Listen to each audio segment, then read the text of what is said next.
Корея деп атып, мына Кореяга да келип калдык. Кече эле Бишкекте жүрдүк элек, мына бүгүн тияка да келип калдык. Кудай бизди жолуктурар күнү болор эми. Чыныгы сүйүү, достук, Түштүк Корея жергесинде жана дүйнөдө биринчи жолу кыргыз мигранттары тарабынан тартылган.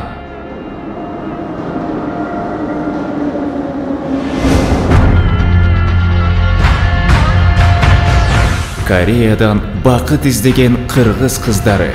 우리 딸은 병원 가서 치료받고야 안 되지. 엉덩이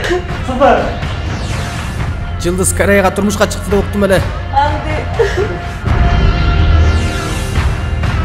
Мен де бир көрүп коеюнчу. Мекендештер көркөм тасмасы 20 февралдан тарта бардык кинотеатрларда.